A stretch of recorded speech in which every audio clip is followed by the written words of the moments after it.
Hello!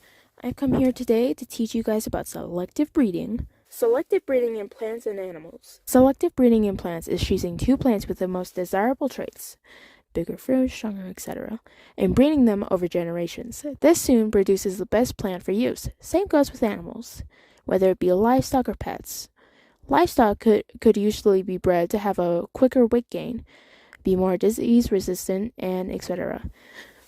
Meanwhile, pets might be bred on the basis of how cute they are, how smart they are, or how fast. Examples of selective breeding in plants. One example of selective breeding in plants might be the corn. Around 10,000 years ago, farmers in what we now call Mexico had begun the process of artificial selection for maize, corn.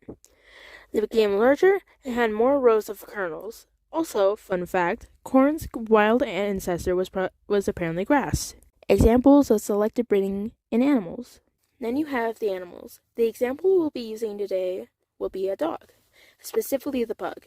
When you think of a pug, you probably think of the smush face we see today. It didn't always look like this though.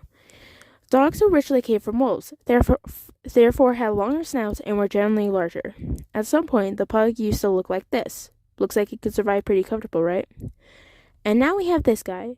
Pugs have been bred to have severe mental health issues. One example is encephalopathy, aka its skull is too small for its brain. Want to know what's funner? Selective breeding has problems all across the board, not just for plants and livestock, but humans too. Cons. Cons of selective breeding could be the decrease of variety. The technique usually utilizes inbreeding, which obviously means less of a wide variety. Then you have the discomfort it could bring to animals. You have the obvious example of pugs, who have trouble breathing because of their squished snouts. You're practically breeding animals to live the rest of their lives in constant discomfort. Bros. Now it's time for bros. Farmers can make a higher monetary gain from plants of which were selectively bred. Take a tomato. On the left, you have a large, juicy tomato. On the right, you have a smaller tomato, clearly not as juicy. Which one would you buy? Yeah, clearly the left one.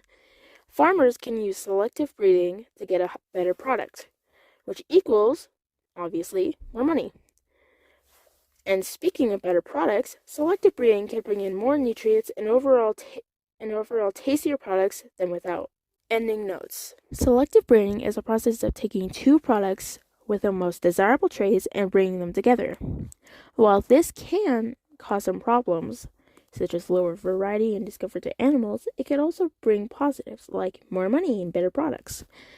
I personally am pretty neutral on the topic of selective breeding, but what do you think?